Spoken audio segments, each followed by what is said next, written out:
Hi everyone, welcome to Algebra 2. We are looking at our Saxon Algebra 2 3rd edition. So I want to give you guys just a little bit of help through some of the lessons that you're working on at home. So if you would, look on lesson 10. So we're just going to jump right in. Some of these hopefully are all familiar. Saxon starts out with lessons A and B, and I would encourage you take extra time to read over, especially those bold-faced terms. You see, every math book typically will review the first few lessons every single year, and their lesson A and lesson B are not required, but I would encourage you to take those few moments to spin through those, because geometry, those terms, angles, also absolute value. You know that when you see the straight bars, that means absolute value. And absolute value is simply how many spaces away something is from zero. Absolute value is never negative, unless there's a negative outside the absolute value symbol, then of course that would have a negative value. But anything inside the absolute value, whether it's positive or negative, it's always positive, because we're just looking what is the distance away from zero. How far did you travel? Then lesson B talks about perimeter, area, volume, surface area. All of those things are going to be things you covered in Algebra 1. Super important, great review. So I would encourage you, even though you are not required to do lessons A and B, I would encourage you to take a few moments and review over, especially those bold-faced terms. Now, lessons 1 through 9 hopefully are a lot of review. Distributive property, don't we love that? Where it's always fair. What is in front of something gets distributed to all fairly. So distributive property, word problems. There's lots of word problems. So Saxon really loves those, and it's important that you learn to look for those key words, because that's going to help us further on in the year with our word problems as they get more difficult. Now let's jump into lesson 10. So lesson 10 is starting with the Pythagorean Theorem. One of our algebraic favorites. The Pythagorean Theorem, we're looking on page 59. Your Saxon book starts out showing you where the Pythagorean Theorem, where it gets its value from. So it's really neat to think that Pythagorean Theorem only works in right triangles. So a squared plus b squared always equals c squared. Don't forget that c is always your hypotenuse. It doesn't matter which one you assign the a or b value to, because a and b are both legs of your triangle. So the hypotenuse always has to be the side opposite the right angle, and it is always the largest. If it's not, then it's not a true right triangle. So that's very important. So your book is showing you how to use the Pythagorean Theorem. Now, there's 2 practice problems, and I want to remind you that as you're doing your homework at home, you should always do every practice problem, and of course every even. The practice problems are what is the exact review for that practice, so that's why it's so important. So let's take a look on page 60, and it has our practice. It says, use the Pythagorean theorem to find side A. So it has a right triangle there. How do we know it's a right triangle? Because the little square in the corner reminds us that that's a right angle. A lot of times when you take the ACT test, it will oftentimes remind you that you cannot assume something is a right triangle, even if it looks like it, unless you see that right triangle marking. So that's very important. So I've got A, 5, and 9. So those are my 3 sides. Let's go to my board and we'll spend some time doing our practice problems together. All right, so practice A shows us the right triangle looks something like this. And they have A, 5, and 9, right? So it doesn't matter which one I assign which leg goes first. Since our formula is a squared plus b squared equals c squared, we'll go ahead and just make a squared plus 5 squared equals 9 squared. All right, so let's just mathematically solve those for us, right? So a squared plus 5 squared is 25, and 9 squared is 81. All right, and you'll get more familiar with your squares, your perfect squares, the more that you are working with perfect squares. So bring down our a squared, that's what we're looking to solve, but I'm going to subtract 25 to both sides. So I end up with a squared equals 81 minus 25. So I'm going to borrow from the 8. So 11 minus 5 is 6, and then 7 minus 2 is 5. So if a squared is 56, I'm not finished because I need to get a by itself. So a, in order to get a, I have to square root both sides. So the square root of a squared is a, so a equals the square root of 56. Now I know immediately that 56 is not a perfect square. I do know that 8 times 7 equals 56, and I know that 8 is 4 times 2, and then 4 would be 2 times 2, bring down your other 2, and bring down your 7. And I apologize, that got way down in the corner, so I hope that you're able to see that at home. So the factors of 56 are 2 times 2 times 2 times 7. I kind of used a factor tree there to come up with that. Well, I'm just trying to take out any perfect squares. Since I have 2 2's, I can't take out the third 2 because there's no match. So I know that a is going to equal 2 square root of 14. All right, so what I did is I rationalized that to lowest terms. I took out what's in common. I apologize, that's Sadie, my miniature schnauzer. She's trying to join our video. All right, so I knew that 4 was a perfect square, so I took that out. All right, so then I was left with 7 times 2, which is 14. All right, so that's where I came up with that. So hopefully you've done a little bit of that in your Algebra 1 lessons. So that is practice letter A. Practice B says, use the Pythagorean theorem to find the distance between, and it gave us 2 ordered pairs. Now, one thing I want to point out to you that the Pythagorean theorem has roots in the distance formula. So in order to find the distance of something, I'm simply going to use the distance formula, and that's how they showed you there is in your book. If I'm looking for the distance of something, I just take those 2 points and I find the distance of them. So the distance that they gave me, the 2 points, were 5 and 3. And they also gave me, excuse me, I lost my place, 5 and 3, and then -2 and -3. Now you could actually take time and draw these on an ordered chart and kind of see how those come together. So let's take a few moments to do that. 1, 2, 3, 4, 5. 1, 2, 3. So this is my x-axis, this is my y. So 5, 3 would be here, and we'll mark it 5, 3. Now the next point is -2, so I'm going back on the x-axis, -2, and I'm going to go down 3. So this would be my second point. So we'll label this A and this B. All right, so there's my second point, -2, -3. Now the really cool thing about the distance formula is it's like using the Pythagorean theorem. So I'm looking to see what would this be and what would this be, right? So if I can figure out what this leg and this leg is, I can find the distance between. So that's how the distance formula relates to the Pythagorean theorem. Well, I can figure out that if this went over 5 and this went back to 5, 6, 7, I know this distance is 7. Then I know, looking at this, that it went up 3 and this one went down 3. So that's a total of 6 spaces. If I started here up to 3 and 3 more would make 6. So I could just go 6 squared plus 7 squared equals, and this is my unknown, I can just call it x squared. So I could do 36 plus 49 equals x squared. So then I just add these two together. 6 and 9 make 15, carry my 1. So it's 85 equals x squared. Again, square root, both sides, x equals, square root of 85 is again not a perfect square. I don't think anything can come out of that.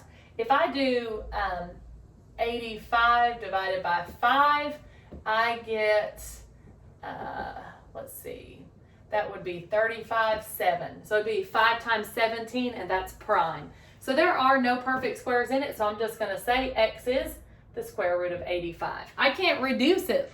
I can't rationalize it like I did the last one.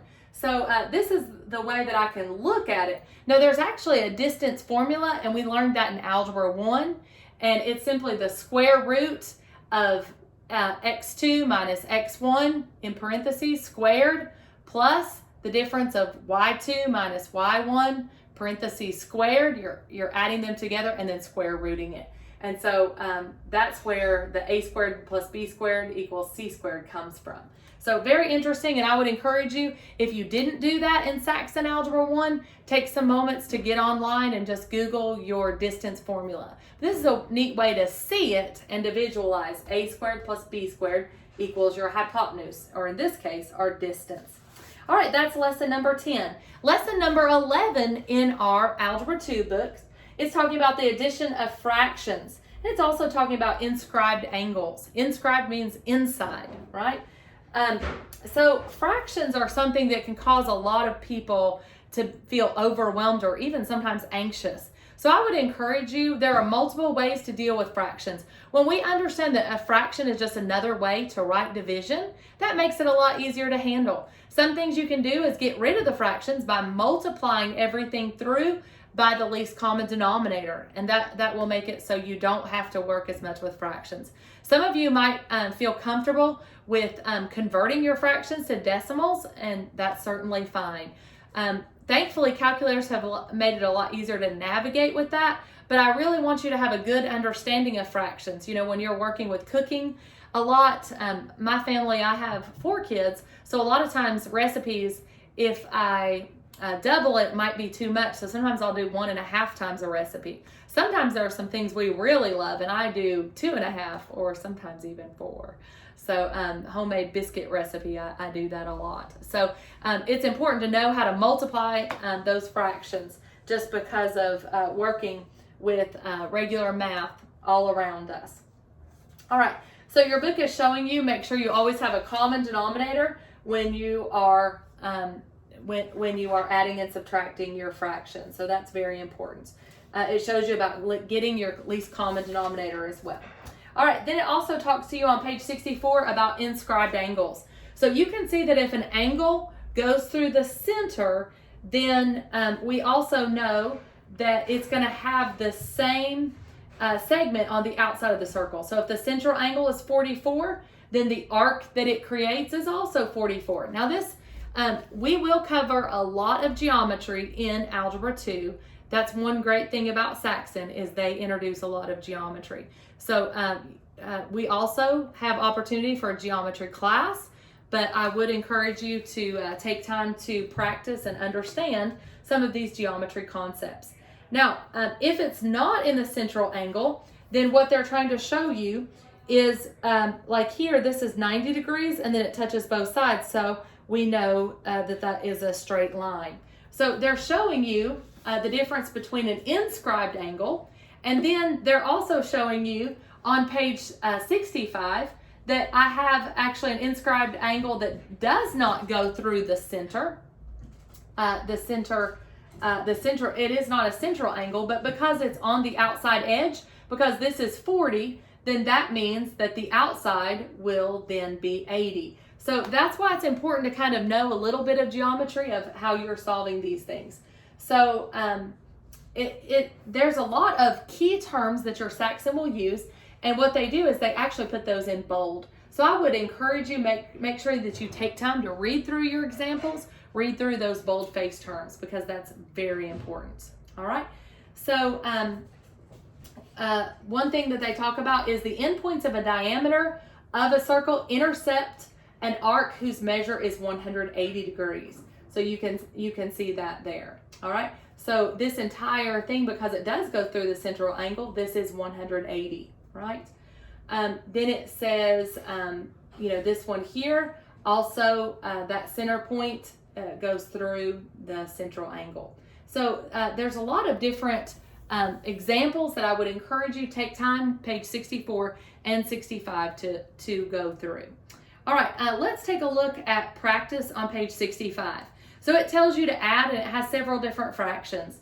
So your practice problems there are m over 3b plus ak over bz cubed minus y over bz to the fourth. Now that sounds super intimidating. So when we take a look at that, an important thing to understand is I've just got to find a common denominator in order to add those through. So that's what your Saxon curriculum is trying to point out to you. So let's write that down. So m over 3b plus ak over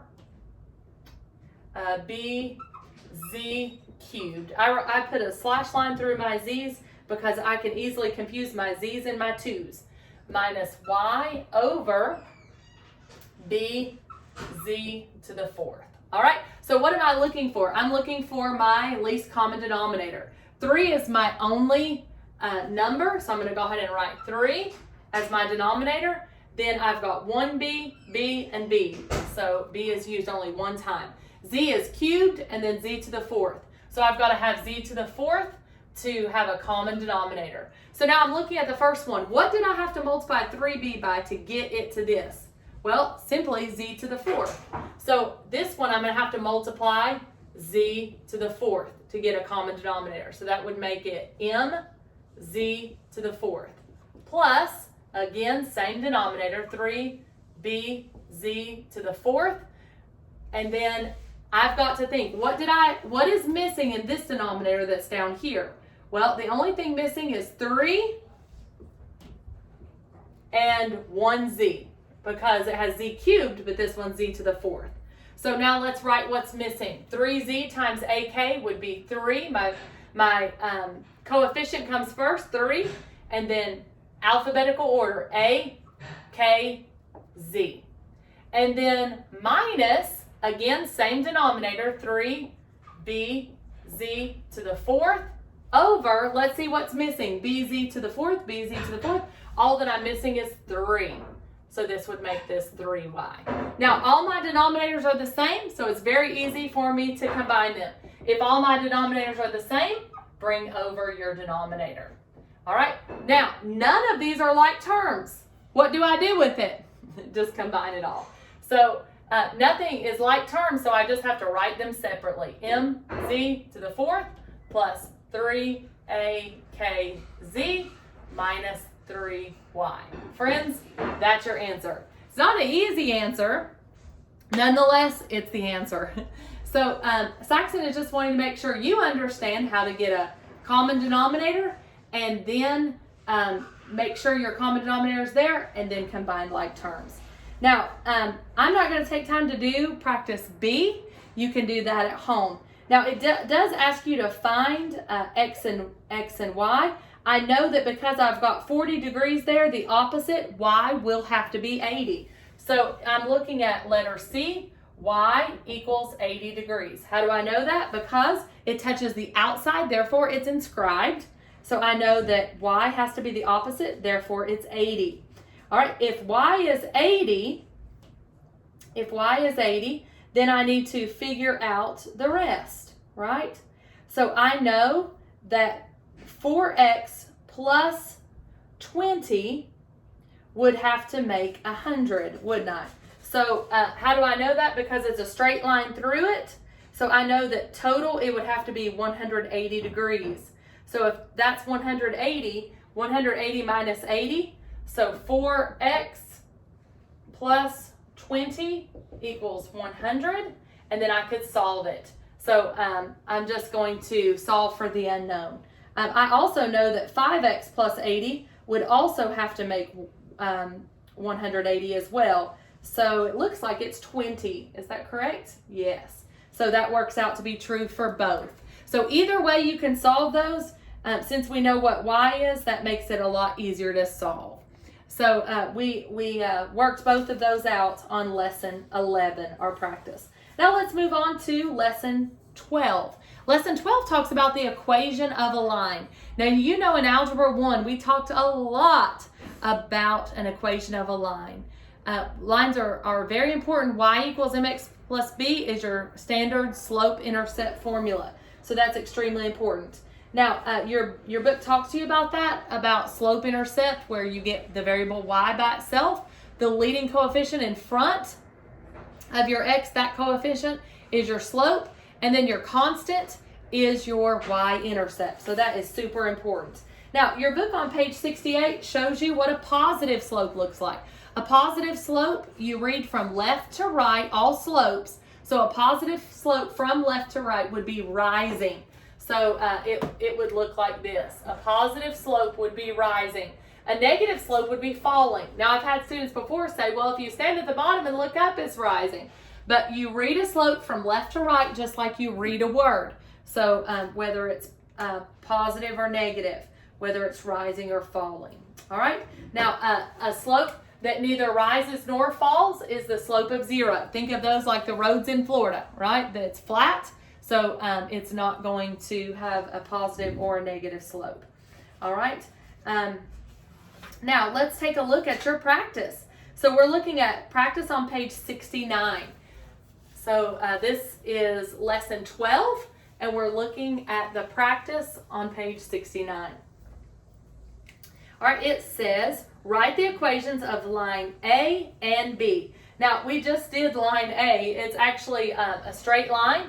Now, you can solve it by finding your slope, but you know that the slope of any straight line, m, equals 0. Now, let's take our slope-intercept. Y equals mx plus b.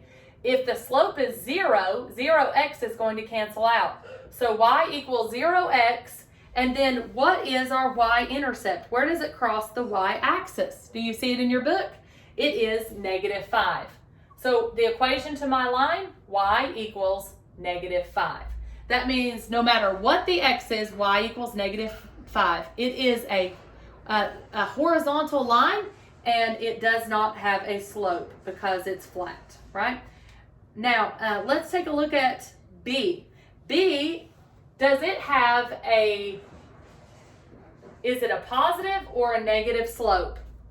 I hope you said negative because it's falling, right? It's a negative slope.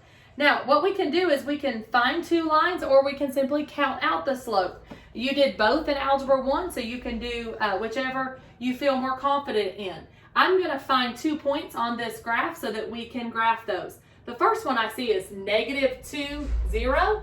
And the next point that I see is, it actually is 0, -1. So those are 2 points I see on my graph on the line B. So I can see where it crosses the x and the y axis. So let's find my slope very quickly. How do I do that? I stacked them, and remember to find slope, the slope is y2 minus y1 over x2 minus x1, or the change in y over the change in x. If I stack them, I start at the bottom right. So -1 minus 0 over 0 minus -2. Remember, wherever I start, I go in that order. I go -1 minus 0 minus -2. So I started bottom right, up, bottom, and then go up. So -1 minus 0 is still -1, and I have 0 minus -2, that makes it a plus. So my slope, we just figured out, was -1/2. So that means that my slope goes down 1 over 2, down 1 over 2, down 1 over 2. So that's my steady slope. All right, now, how do I find out what that looks like on a graph? Well, y equals mx plus b. That was our favorite thing in Algebra 1. We said that was our best friend, right? So if my slope is -1/2, I'm going to write y equals -1/2 x plus b is simply my y-intercept. So I'm going to go on the y-axis, and I'm going to look, where does it cross the y-axis? It crosses at -1. So there's the equation of my line. So I had 2 lines, and that's the 2 practice problems we just did. Y equals mx plus b. That's your slope-intercept formula. Now let's look at lesson 13, substitution. Substitution is when I allow something to stand in place of something else. You all have heard of substitute teachers, right? If I'm not here, someone will substitute, they'll stand in my place. So we can do that with other equations. If I have 2 equations, I can substitute in one value for the other to solve. So that's what substitution looks like. Page 71 and 72 talks about substitution. Now they also talk about the area of an isosceles triangle, and we won't spend much time getting into that since it is geometry, but I do encourage you to spend some time looking at that at home. But I do want to point out to you, isosceles, two sides are the same, right? Now, your book has on page 72 some practice problems where it goes through substitution. And if you're not familiar with that, or maybe it's been a while since you've done Algebra 1, I would encourage you to spend some time looking through that substitution. In Algebra 2 this year, we'll actually spend time using 3 variable formulas, and we'll have to use substitution quite heavily. So you want to become familiar with that. All right, let's take a look at the bottom of page 73 as our practice problems. So again, lesson 13, and we're at the bottom of page 73 for lesson 13. It says, use substitution to solve, and it gives us x equals y plus 7, and then 2x plus 3y equals 4. Well, friends, they set us up to do substitution quite nicely because they isolated x. So since x is isolated, I just plug this in for the x. So let's solve it. 2, and then y plus 7 plus 3y equals 4. Do you see what we did there? These are 2 separate lines, and what we're looking to do is solve the x and the y. This is where these 2 lines will cross each other. That's why we're using substitution, is to see where they cross each other, where the one point that these 2 intersect each other. So since we know this equation and we've isolated it for the variable x, we're going to plug this value in for the x in order to solve and get y by itself. So let's distribute this 2, and we end up with 2y plus 14 plus 3y equals 4. Do you see how we distributed the 2 only to what it was being distributed with? Now these are like terms, 2y and 3y. I get 5y plus 14 equals 4. I'm going to get y by itself by subtracting 14, and I end up with 5y equals negative 10. Divide through by 5, y equals negative 2. Now, my brain says, aha, I got y by itself, I'm done. But don't forget, when I have 2 different variables, I need to solve for both. So if y is negative 2, I've got to stick it back in the equation. Y is negative 2 plus 7, therefore x equals 5. Now I write that as an ordered pair. X always gets to come first, and then y. So that is my solution. 5, negative 2. I need those 2 variables together. All right? So that is lesson 13. We've got 2 more lessons to cover. So I'm looking at number 14. Find the equation of a line. Again, we've already talked about y equals mx plus b. So it gives us practice A and practice B, and it says find the equation of the line that passes through these 2 points. And we have actually just done one in the last lesson just like that. So let's do this one very quickly. Hopefully it'll be a good review. So it gave us 2 points, negative 2 and 4. I'm going to stack them because it's easier for me to solve, and then 3 and negative 1. So how do I set this up? Remember, if I stack them, then I start at the bottom right. So it'd be negative 1 minus 4 over 3 minus negative 2. Now I'm going to solve that. That's negative 5 minus a minus is plus, so that's positive 5. It reduces to negative 1 is my slope. So when I have this, then I know that negative 1 is my slope. Y equals mx plus b. So I know that this is negative 1. Now the problem is I don't know my b and I don't have a picture. So what I need to do is take one of these 2 points and plug in the x and the y to solve for my b. So let's take this first point. You can take the second at home, you'll still end up with the same answer. So don't forget x comes first and then y, but in my equation, y is first over here. So be careful. 4 is here, multiplied through by negative 2, and I need to know my b, my y-intercept.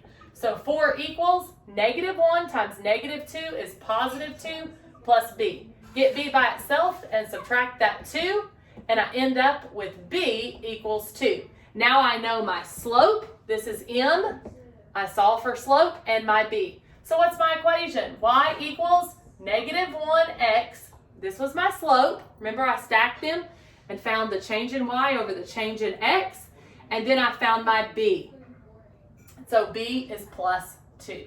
So there's the equation of my line. How did I do that? I just found my slope, solved for my y-intercept, and then plugged them in together. So that is lesson 1.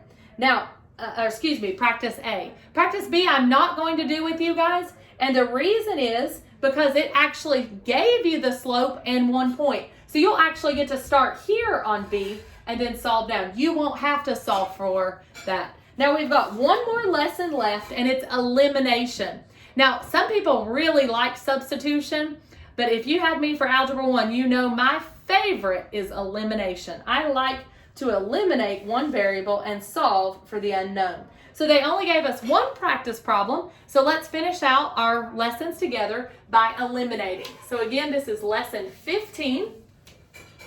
Lesson 15, and I am eliminating.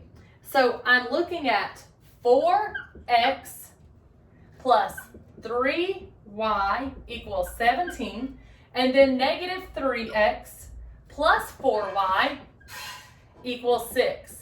Now, this one's not an easy one to eliminate because the leading coefficients aren't something that's going to cancel nicely.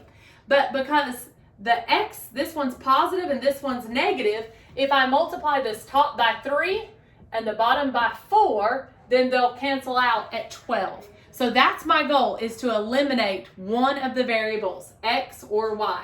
So in this case, 3 times 4, I'm making an equivalent equation. And I can do that by multiplying through by the same variable. What does that look like? 12x plus 9y equals 17 times 3. 3 times 7 is 21, so that would carry my 2. 3 times 1 is 3, plus 2 is 5. Now, distribute your 4 just the same. Notice that math is always fair, so I had to evenly distribute that 3 to all. I'm going to do the same thing with the 4. So that makes -12x plus 16y equals 24. Now, do you see what happened is I distributed the 4 fairly to all. Now, I've got one positive x, 12x, and one negative 12x. When I combine these two groups together of equations, this x is going to cancel out. That's going to leave me with 25y equals 75. Divide through by 25. Friends, what is y? Y equals 3. Now remember, we said when we're solving with two variables, our goal is to isolate down to one variable. Our brains say, I solved for something, I'm done. You have to retrain your brain. You're looking for where those two lines, both of these are equations of lines. I know that because x and y are to the first degree, but I only solve for the y, I also need the x. How do I solve it? Plug it into either equation. So I'm going to come back up here to this first equation. 4x plus 3 times 3, where did I get 3? Y equals 3 equals 17. So 4x plus 9 equals 17. Subtract 9 to both sides because we've got to get our variable by itself. 17 minus 9 is 8. So I end up with divide by 4, x equals 2. Now, friends, I have an x and a y, and I always write it as an ordered pair. 2, 3. That is my solution. That is the one point that these two equations cross each other, and that is the answer to those two equations where they crossed each other. So now you've done just the practice for lessons 10 through 15. Now, I would encourage you, if you get stuck, I know we zoom through them, you can always pause this and go back to whichever lesson you're working on. Don't forget, you need to do all the practice problems, and you also need to do all the evens. So I'm looking forward to seeing you in class, and I hope that this has been an encouragement and a help to you. Thank you.